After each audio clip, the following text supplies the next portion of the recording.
So the topic today, it might probably take us a few weeks to do. It is about the Sanhedrin, and the Sanhedrin is the prime ruling body of the Jewish people, and fairly recently there was a group in Tiberia who proclaimed themselves as the Sanhedrin. And right now, with the lack of, we're going to go through the sources. I want to thank Rabbi Yisroel Kaganoff, who really put together this year and the sources that I'm sharing with you, and I made copies of different sources. We'll go through what it means, what is the role of the Sanhedrin, how they become the Sanhedrin, the basis upon which we might be able to appoint a Sanhedrin in present day times, okay, and that'll probably take us through most of today, and then we'll continue in a later class, continuation probably next week, with times in history when Sanhedrins were proclaimed and how they were or were not accepted, widely accepted, narrowly accepted. Now, with all that's going on in Israel, so Yechevi made a very nice suggestion, and let us have this year dedicated to the zechut, the merit of this year should go to Le'iloi Nishmat, right, to elevate the souls of those who have died, who have been murdered, for a refuah shalema, a complete healing for those who have been injured, and to serve as a zechut, as a merit and as a protection for the Jewish people in Israel and all around the world going forward with very, very tragic and dangerous times that we are living through today. Amen. Okay. Today was a horrible day. Yeah, there've been a series of horrible days. Okay. Now, recently there was a group in Israel. They convened in Tiberia. The reason they convened in Tiberia is because that was the location of the last Sanhedrin that we had. And they gave smicha to one person who was then, as we'll soon see the halachah in the Rambam, the laws in Maimonides, who was then able to give down smicha to others. And very often you hear people saying, the second day of Yom Tov, why can't the rabbis get together and make it now like it is in Israel, one day? Very often you hear the lament that begins, why can't the rabbis all get together and ... and cure many of the ills of the world and many of the challenges of the Jewish world. So this group wanted to unify Jewish practice. They wanted to reestablish the techelet, that is the blue wool that the Torah speaks about, that should be part of the tzitzit. There are some people who do have blue wool in the tzitzit, but it's not clear if that is the proper blue wool, meaning if that was dyed in the proper way using the chilazon. Exactly what is the chilazon? So to reinstate the techelet, there are always problems with agunot or women who are waiting for their husbands to give a get, and they are locked up, so to speak, unable to move forward with their lives. I'll just point out there also are, it goes the other way also, you have women who are refusing to accept gets from their husbands and thereby chaining them also. So unfortunately, bad judgment is not limited by any one gender. And acts, vindictive acts are not limited to either one. Okay, so let's go through a little bit of the sources here to get an idea of what is this Sanhedrin. Okay, the Sanhedrin, also known as the Beit Din HaGadol, is the final authority in all matters of halacha, right? Their interpretation is considered the authoritative ruling on the Torah Shebal Peh. The Torah Shebal Peh is the oral law, and it's the law as it translates, as it applies to the ever-changing world in which we live in. Okay, so therefore, how do we apply these Torah principles to the present day technology, present day world that we live in? It could be something even as basic, we just had a Yom Tov, as electricity.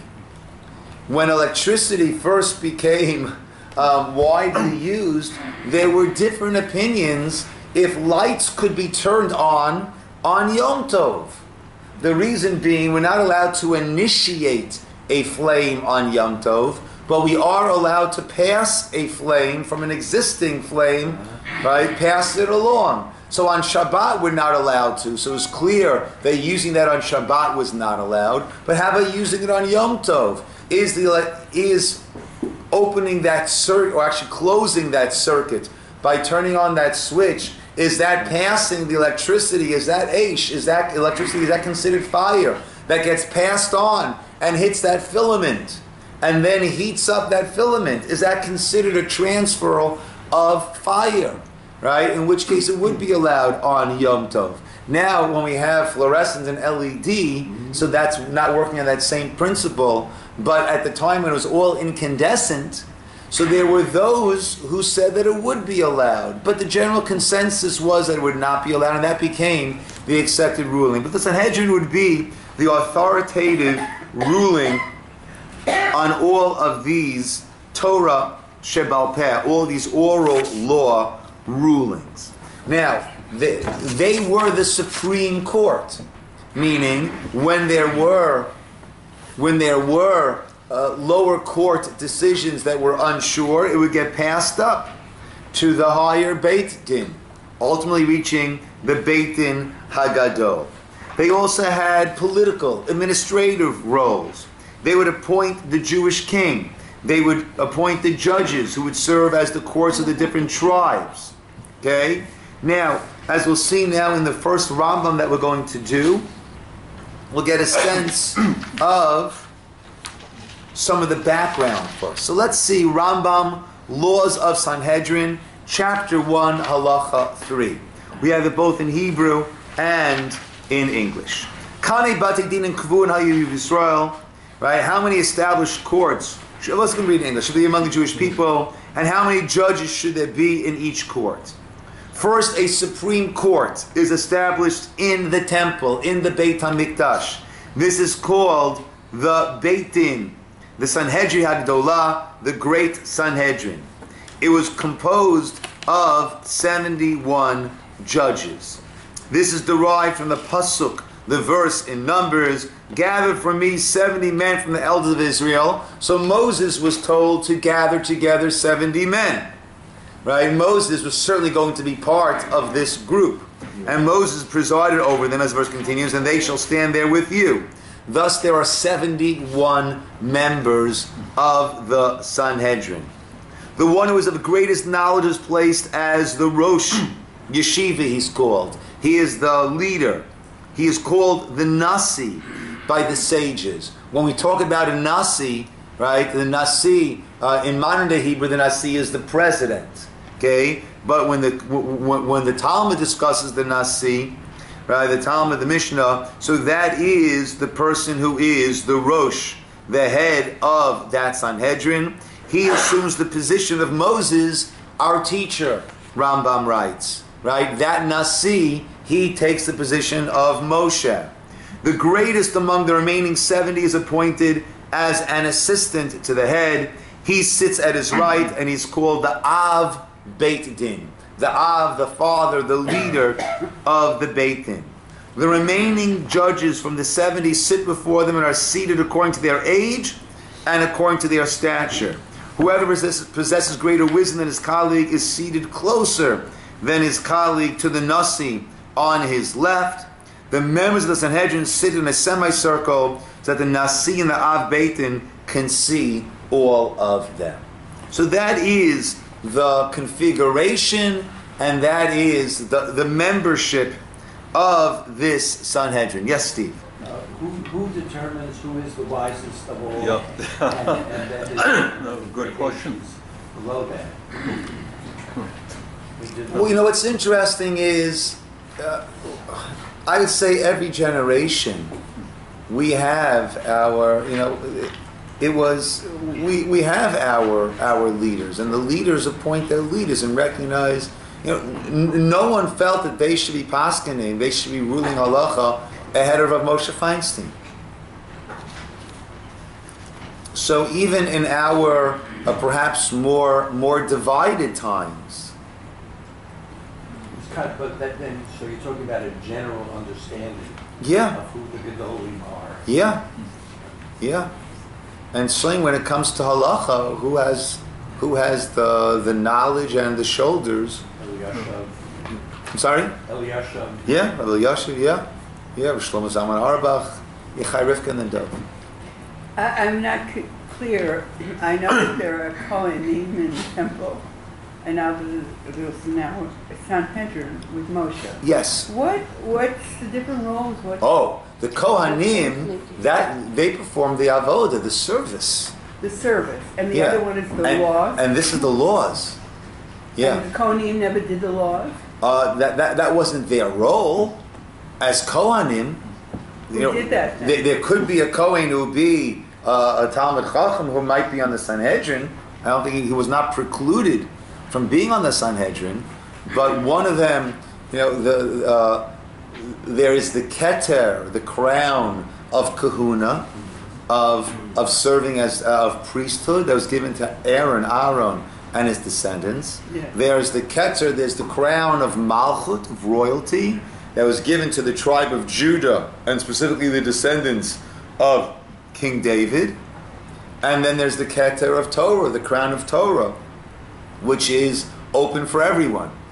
Right? That's not limited to a tribe, not limited to any lineage. That is open to the entire Jewish people.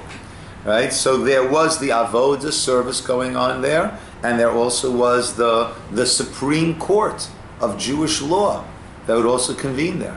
So that meant that there was, when they started the temple, or actually in the desert, they started the moving temple. That means there was no Sanhedrin, so they... Well, there was, with Moshe.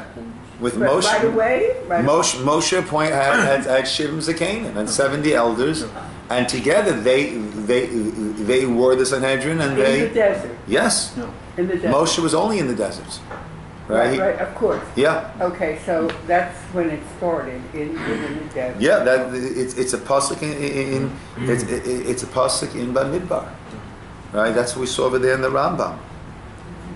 Okay, and once the Beit HaMikdash was built, then the Lishkat HaGazit, you guys come closer. The Lishkat HaGazit, that was the. Are there any extra ones? You don't have to give it yours though.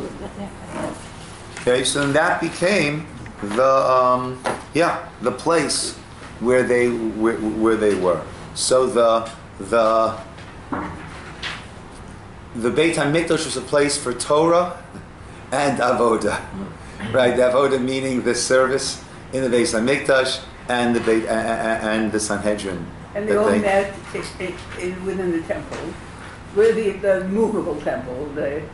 In the Mishkan? Mishkan. When the Mishkan was established in different places, I'm not sure where they were. Probably in that area. Though I'm not clear during those years until Shlomo built the Beit HaMikdash, right? Presumably the Sanhedrin would be in the area, in the vicinity of where the Mishkan, the tabernacle, was established during those times. That's what would seem logical to say. So Moshe was the first speaker of the house for us. Yeah. We need a speaker. Okay. Yes. Don't we say that Mordecai was one of the members of the Sanhedrin? He was a member of the Anshe Knesset HaGedolah. Yeah. Okay. Now, when the Sanhedrin was also, we'll soon see some more of the Rambam, right? The Sanhedrin was also in charge of establishing our calendar. Right now, we have a calendar that was established over 1,500 years ago by Hillel Hanassi, right? And he has that calendar set, right, basically on a 19-year cycle that just keeps going, right, until Mashiach will come, until the Sanhedrin will be reinstated, and we will have that again. But once we have a Sanhedrin, then it will once again be based upon the testimony, witnessing the new moon, etc. So let's see the Rambam in chapter 5, Halacha Aleph. Ema midin melech el pi beitin shoshim ve'echad. The king is throned, is coronated by this beitin of 71. Ve'ein osin Sanhedrin katana chol shevet v'shevet u'chol ir v'ir, and a minor Sanhedrin, right? That is a Sanhedrin of 23. That would be appointed only by Ela al pi beitin shoshim ve'echad, only by this Sanhedrin of 71. Ve'ein dana lo et hashevet shudach kula v'lo et navi hasheker v'lo et kohen gadol din and nefashot el beitin hagadol. There are certain klal, there are certain communal rulings that can only be done by the Sanhedrin. A tribe that has been led to apostasy in its entirety, a false prophet, or a case where the high priest, where the kohen gadol might be liable for capital punishment. All of these cases needed the Beit Din HaGadol of 71. Any other monetary case could be judged by a Beit Din of 3. Any capital case needed a Beit Din of 23. However, if it was involving a capital case involving the Kohen Gadol, then they needed to be involved. Financial cases involving a high priest by Kaddish may be adjudicated by a court of 3. Any monetary cases was a Beit Din of 3. Similarly, the determination of a rebellious elder. A rebellious elder is someone who is refusing to accept the ruling of this Beit Din HaGadol, of the Sanhedrin. And he feels the halacha should be like this, and he refuses to submit to the authority of this higher court. Even if they're right, like Rabbi Yeshua, it was really right, he still had to accept. Yes. Or a city led to apostasy and the decision to cause a woman, drink the waters, all that by the high court. Similarly, the decision to extend the city limits of Jerusalem and the limits of the temple courtyard. Right? Now, it's interesting. We have a quasi-application of this when it comes to Purim. Right? So, Yerushalayim is considered a walled city since the time of Yehoshua ben Nun. Therefore, Yerushalayim celebrates the holiday of Purim on what we call Shushan Purim on the 15th of Adar. Any city that's a non-walled city since that time celebrates on the 14th of Adar. Okay, we get more into details about that when we get closer to Purim. Now, now the Gemara says it's not just the city that's within the wall, but also the extension of that city. So what's considered an extension of Yerushalayim? How far does it extend? So I remember when I first moved to Israel in the early 1980s, Har Nof was considered, it was an intra-city bus to get to Har Nof. And Har Nof celebrated Purim on the 14th. Now Har Nof is part of Yerushalayim, right? So the city buses go to Har Nof. And now they celebrate Purim on the 15th. But that's all in terms of something like Purim. But in terms of what are the true parameters of Yerushalayim, there are certain foods that can only be eaten in Yerushalayim and can only be redeemed outside of Yerushalayim. There are certain laws that are Kedusha, holiness laws of Yerushalayim. So the parameters of Yerushalayim need to be determined only by this Sanhedrin. Right? To enter a voluntary war right? The king, right? The king needed the Sanhedrin to agree, right? What is a voluntary war? I'm sorry? What is a voluntary A voluntary war is to expand the borders of Israel as opposed to if we're attacked. Okay. Yeah. To measure the distance, okay, Egla Arufa, okay? All these are derived from Exodus 18:22. Okay. Now, so that is what they would do.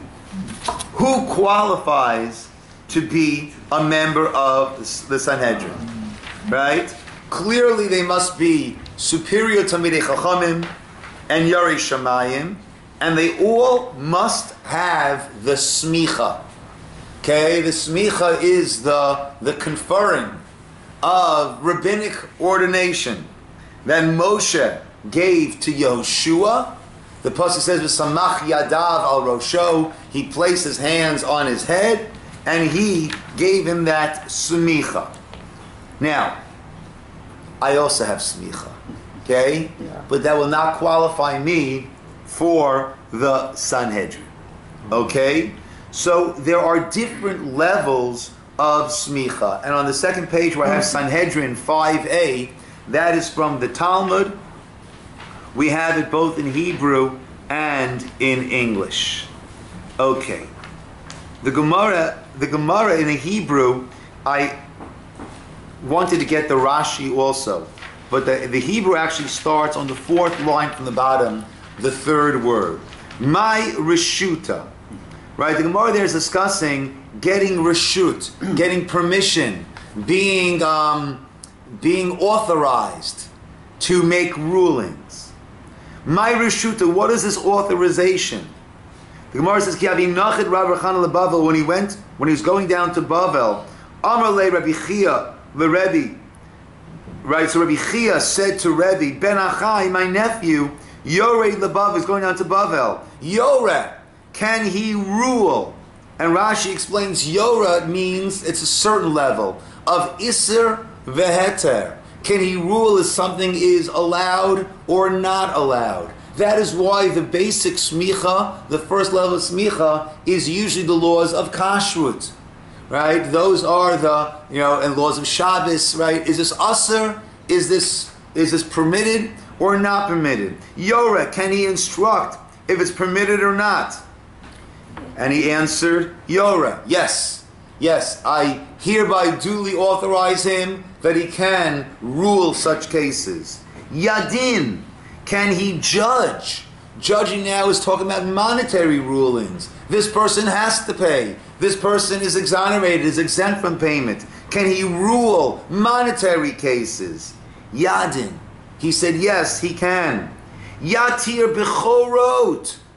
A whole new level. Can he view the blemishes on certain animals, let's say a bechor, in order to determine,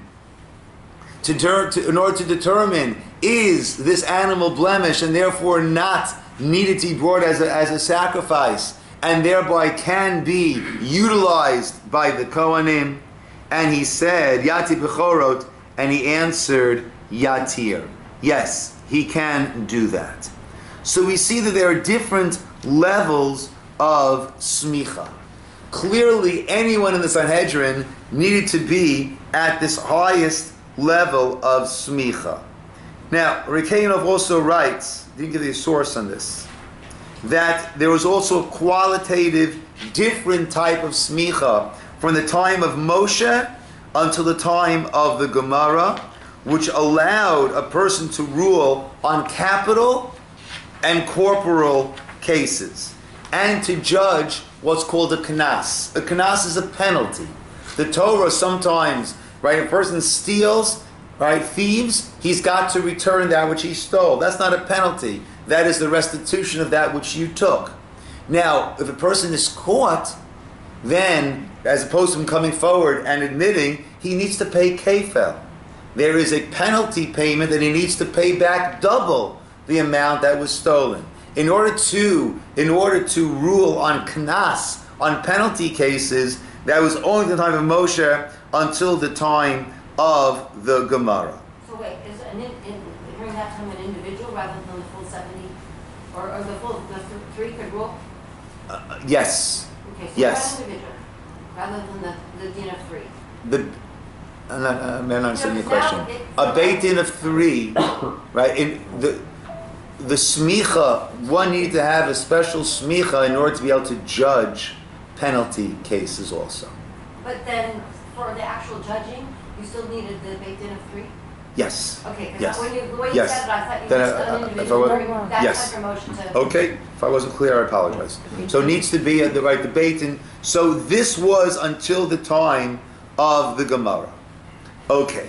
Now in earlier days, each city and each tribe had its own beit din of 23, all who had this highest level of smicha, and all 71 members of the Sanhedrin must have this form of smicha.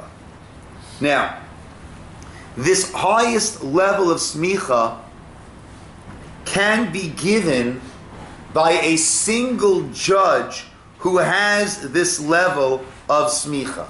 He'll need to have others along with him, but only one needs to have that level of smicha, and then he can give it to as many people as he deems worthy. This must be done in Israel. This highest level of smicha can only be conferred in Israel. So Inu Talmid Chacham is highly qualified, right? The grantor of the smicha must have that high level of smicha, and they both must be in Israel. That is why we find something very interesting in the Gemara, right? We have Abaye and Rava, right? Abaye and Rava. I don't think you can go more than 2 or 3 pages in the entire Babylonian Talmud without coming across Abaye or Rava. We have Rav and we have Shmuel, right? Those are probably the most four of the most prolific names in the whole Babylonian Talmud. Notice that only one of the 4 has the name Rav.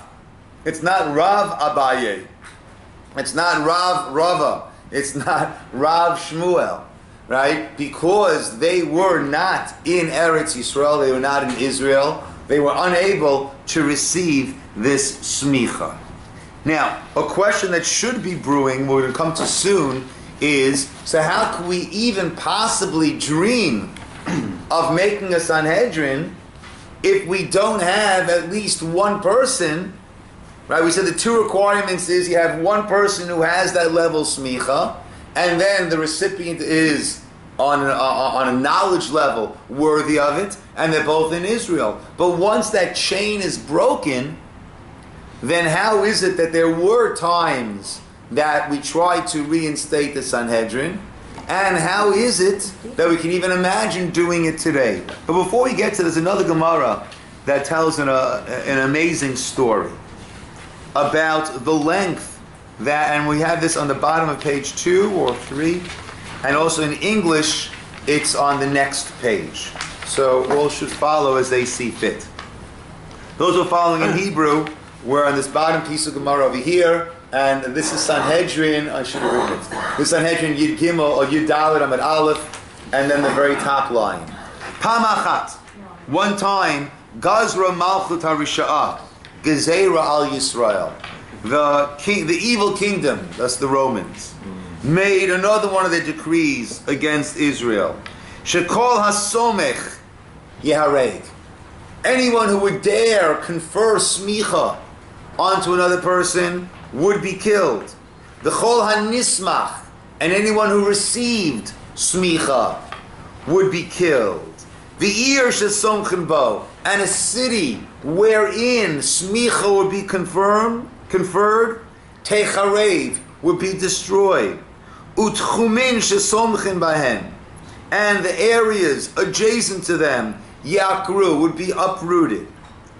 Ma'asa Yehuda ben Baba, and I don't think I'm in front of me now, but I see there's a little Os Aleph of the Bach. What would you say that Aleph is telling us to put it over here?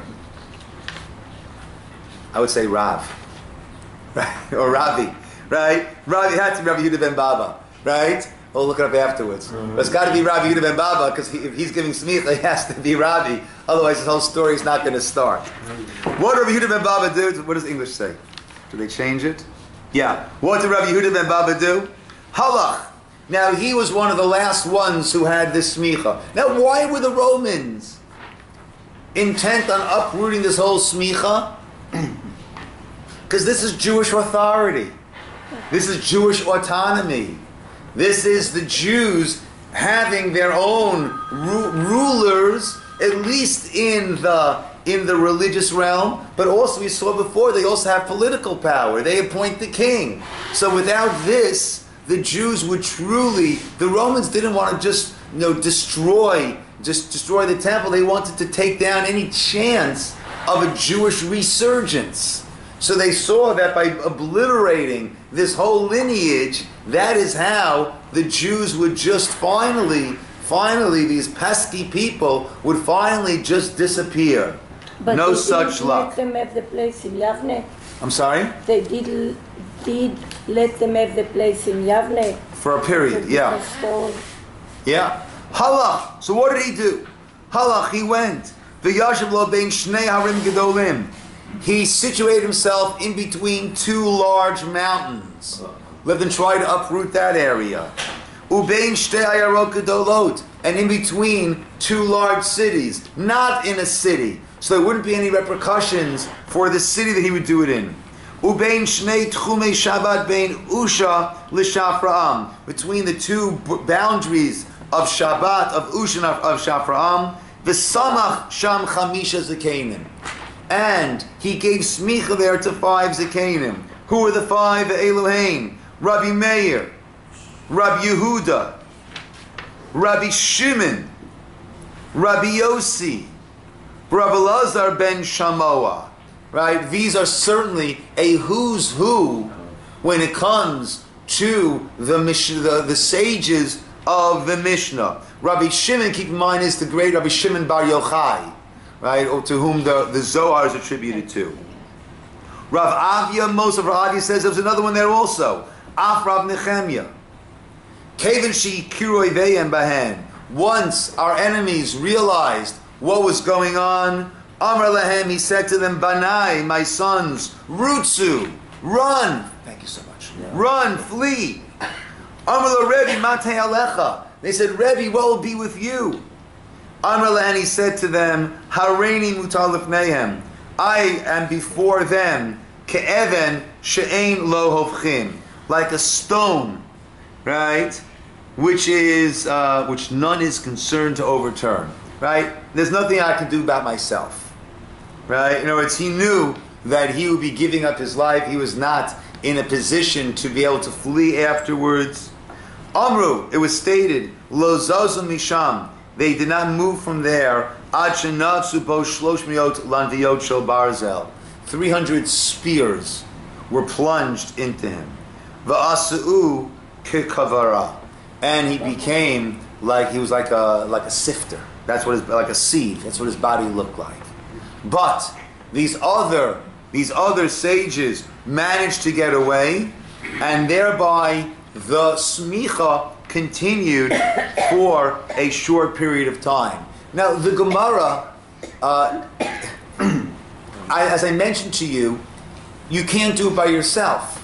There need to be others along with you. You only need one on that level of smicha. There need to be others along with him. He seemed to have been alone. The Gemara says, no. Don't make that mistake. Here's Rabbi. Acharini hadi ba'dei. There were others who were there along with him also. Again, you need to have at least 3 to confer that smicha.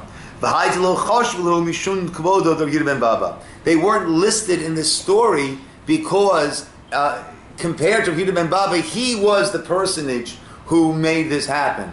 But in terms of the technical requirements, yes, there were others with him.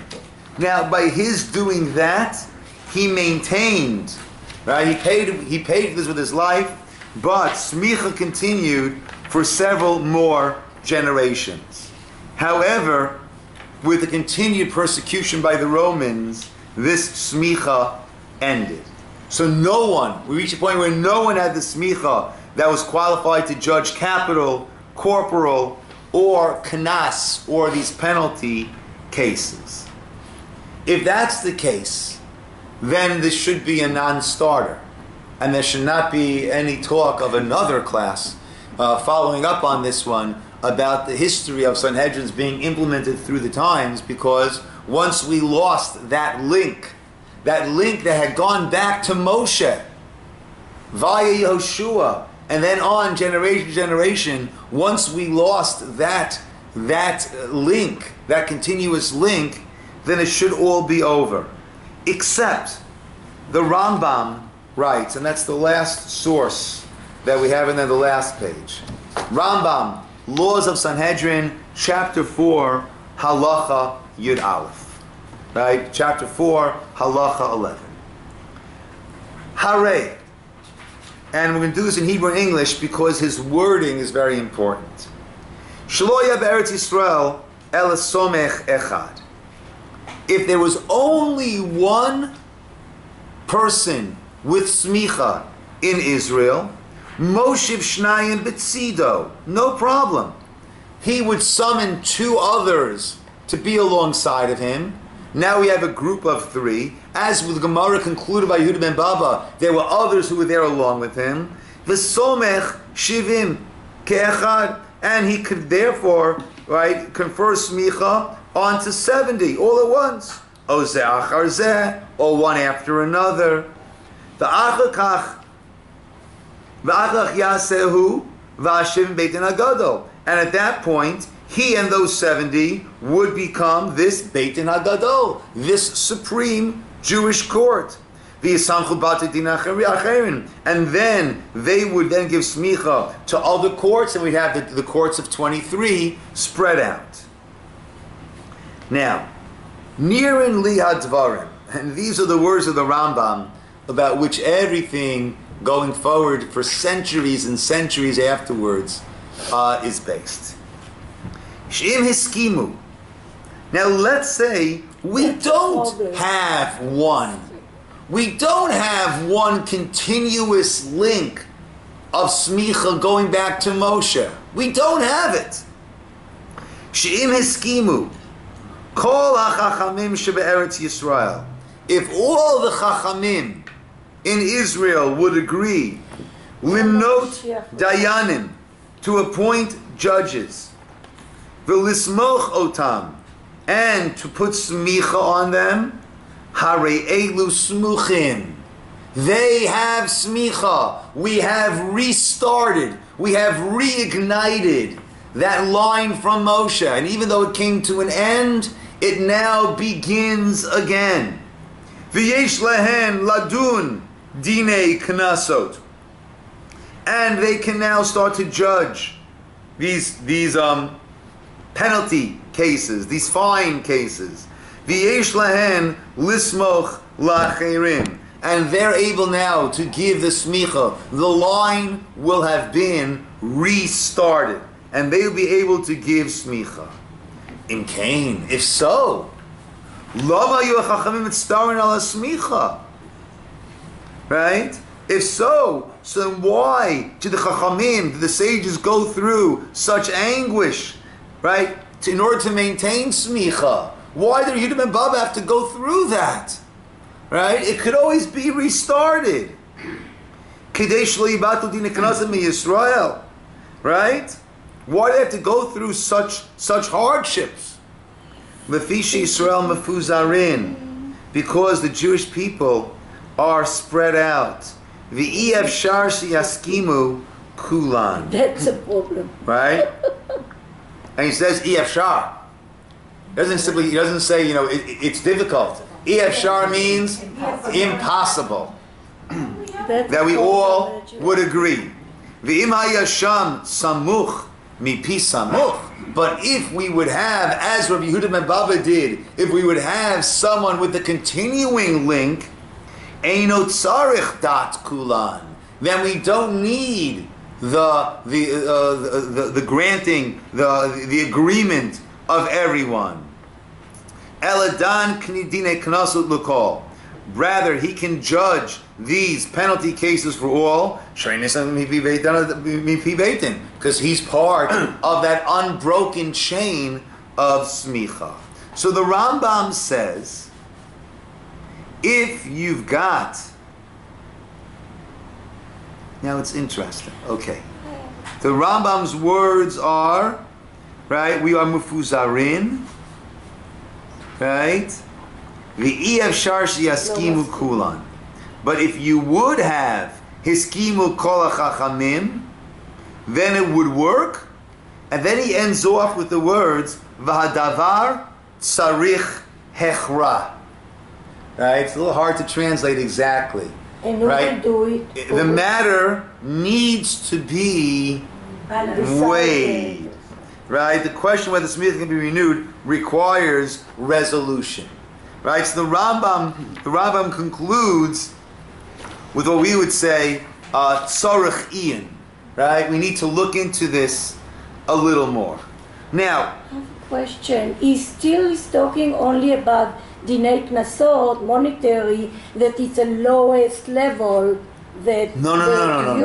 Dinei knasot was not the lowest. Dinei knasot was something that you needed the highest level for. Right, but it's still the lowest of the decision in higher level. Well, And the Rambam is probably talking about, because those are the practical cases that they would be deciding. But once they have this, then all the realm of Sanhedrin would be theirs. Now, so the Rambam, yes? So Ramban says it appears to me, as far as this new way of reconfiguring the Sanhedrin, on what basis does it appear to? What is he laying his foundation? Okay, well, he's Rambam. He's Maimonides. Okay, so Maimonides can make that ruling for Bnei Yisroel. Not everyone agrees with Maimonides, and even in his own words, right? Now, near and Lee, what, right? The words were, it appears to me. So the question is, was he issuing a clear ruling? No. Or was this conjecture? Right? It would appear to me, but was he not offering, right? Was this a final decision? Right? Or was it conjecture? Right? Okay? Mm-hmm. Now, he also ended off with the words, Vadavar tzarich hechra. Right? The matter needs further work. So there's no right? decision. So was he referring to that? Now he said a lot of things there. Was he referring to that aspect? Right? Or to other aspects? So how resolute was he about it in the first place? And was he hedging that? Or was he hedging something else? Now, let's say Rambam meant, definitely, this is the rule. Now, when he said, Kol Chachamim, all of the Chachamim, does that mean literally all? Or does that mean majority? Right? Normally when it comes to a rabbinic decision, Achari Rabim Lahatos, we go after the majority. Now, it seems to me, from what he said later on, when he said it's impossible that everyone would agree, well, it's not impossible to have a majority, right? It's very probable to have, you're always going to have a majority, one way or the other, right? So I can't imagine the Rabbi would say it's impossible to have a majority who would be in favor of doing this. So it seems pretty clear to me that Rambam, I mean, I'll put that out there if you could disagree with me, but it seems clear to me that when the Rambam uses the words Efshar, it's impossible, sheyaskimu kulam, that all will agree, that certainly indicates to me that he's talking about not having a majority, but having 100% agreement on that. Right? Though in the 20th century, is it really the case that every Chacham of, say, the 1980s or such, or 1970s, wouldn't have said that Rabbi Feinstein was of such a caliber? You know, there'll always be certain Hasidic groups, right? That who I imagine their Rebbe was was the world Jewish leader in their eyes. Most Chachamim would say also the Rav too, the Rabbi. No, most would not say that. Most Lubavitchers would say that. No, all Lubavitchers would say that. I don't want to get into that. Okay? But I think Right? Every group will say, every Hasidic group will say that their Rebbe is the great leader. Right? You know, so, but again, right? Do you agree with what I'm saying though in the Rambam there? Right? If he's saying is E.F. Shar, it's impossible that everyone would agree. To me, that seems clear that he's not going with a majority, right? Now, another question, must they all be involved and meet in one place? Because these are all questions that will, as next we'll go through historically, different Sanhedrins that were appointed amid much controversy, right? Which already speaks of everyone agreeing, but we've had a number of Sanhedrins that were appointed over time. So they have to all be in one place, or is it enough if they are aware of the process and they approve? Now, is the Rambam's opinion, right, is that what everyone accepts? Let's say the Rambam says most, and the Rambam is giving a definite ruling. Does everyone agree to other colleagues, the other heavyweights of the Rambam's stature? Do they all agree? And then if they don't, then whom do we rule like? So this Rambam, right, is what opens up the door. But it's a question of how far is he actually opening the door? And even if you want to say he's swinging the door open wide, right? Are we Klal Yisrael going through? Are we the people of Israel? Are we going through that doorway and saying yes? Let us have a Sanhedrin and take care of all of our ills, or is that something which we'll see further next week? Is that something that will need to await the messianic times? Right? Until then, it'll just be messy times until we get to the messianic times. Yes, you had a question before? Yeah, I'm saying the way I read it is reading the Gota Rambam and knowing about what happened. A lot of rabbis did not agree with the Rambam, and in fact, he had a lot of heartache. He had to leave, he had to go to Egypt, he had to run. People really did not agree, a lot of the rabbis. So that he said did not agree, he's talking, he was rational, he rationalized it that you need a Sanhedrin, and maybe it's not perfect like we want the chain and the chain will walk, and let's do it anyway. But they didn't agree with it. You're making a good point that the Rambam was not necessarily so widely accepted, right, at different times in our history. They gave him a lot of tsuros. They gave him a lot of tsaros. Yes. It's our nature. So what's new? Our nature. Yes. It's a tradition. So next week, we're going to we'll continue, that after the Spanish expulsion, there was a point where we did, in the 16th century, where we did reintroduce smicha, and then it happened again in Tzvat.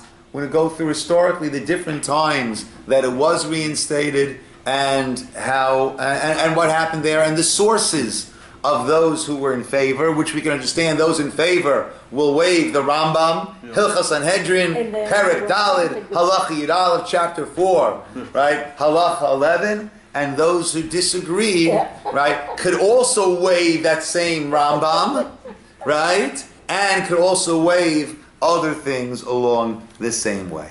So we'll pick up here with more source sheets as we continue, please God, next week. Okay, this will be a 2-week. No. What's the Supreme Court?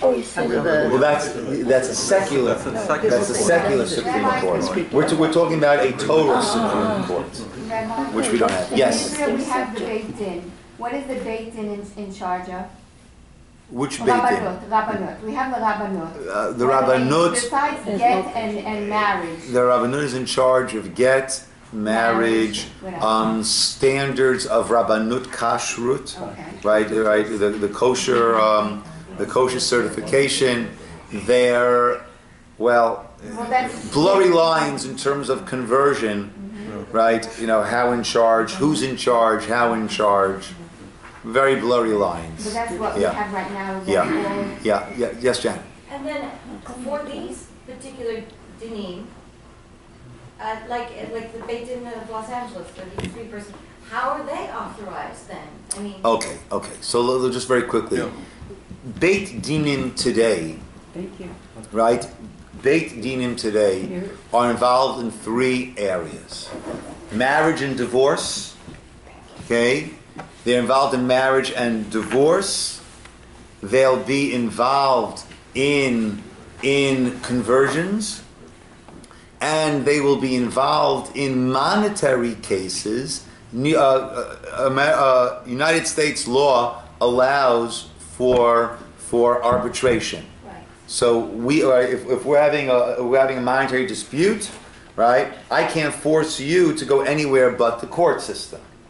But if we both agree that it's going to be decided by whoever it is, then we can sign arbitration agreements, and that is binding. We have voluntarily agreed to follow the ruling of whoever it may be. So a Beit Din, so Orthodox people of having a monetary dispute will say, I don't want this American law to determine if I owe the money or not. I'd like to know according to Torah if I owe the money or not. And we'll voluntarily agree to sign these arbitration agreement, and we will go to a Beit Din, and they will rule what is the obligation or non-obligation based on Torah law. So those are the 3 areas that the Beit Din today, that they really involve themselves. And what their authorization though, if we're saying everyone had to agree to a certain level of smicha for the... That's to be Beit Din Agadol. They're not. No one's saying they're Beit Din Agadol. They're a Beit Din. They're a Beit Din of 3 people. They're not doing knas. They're not doing capital cases. They're not doing corporal cases. They're not a Supreme Court like they are. Jan, let me talk to you after. Let's hold it. I don't want hostages. Okay. Yes. And then we can bench and go. Yes. The way things are set up these days worldwide, there are chief rabbis, sometimes in countries, sometimes in individual cities, but they don't have any special powers. Correct. Danielle? We know, but in the Babylonian exile, so the Jews weren't in Israel. Do we know how the smicha continued? I don't think it did. I think that was the Reish Galuta, right? No, but I mean the first exile. So they continued after they went back during the Second Temple. Oh. So was it just there were older people? It was 70 years they were away. So were there older people who were alive who had it, or did they somehow? Or there are always some people who remained in Israel. Mm-hmm. Yeah. And also, Yehoshua, the first smicha of Yehoshua was not in Israel. That was, I guess, an exception to the rule. That's an interesting point. It couldn't be in Israel because Moshe didn't come to Israel. I'm saying that it's explicit in the Torah that there's smicha. Right. But I guess it's an exception. So. Once we entered. Once he gave it to the Skenim. Yeah. Like Martha, they didn't know Hallel. Yeah. Okay. Why don't we have a benching now? Then I'll have to take any other questions afterwards. Okay? Benches are out? Good. Thank you. Okay. Pleasure. Good job. We're proud. I think Moshe was clearly shown so he could give the smicha, but Yeshua had to go to Eretz Israel to do it. Yeah, I hear that. He didn't talk to God. Yeah. Well, actually, I can answer.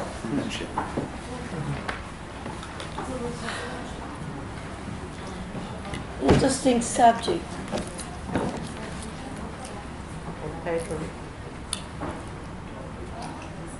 59. Yeah, or 60 actually. 60. I think it would be nice to have a Sanhedrin. People washed. We have at least three. Come here. Rabbi Ciner Ray. Yehi Shem Adonai Barach Me'atavi Ad Olam. Shem Adonai Barach Me'atavi Ad Olam. B'shuz Rabbi Rabbi Baruch Shechalnu Mishalom. Baruch Shechalnu Mishalom. V'tuvo Chayinu.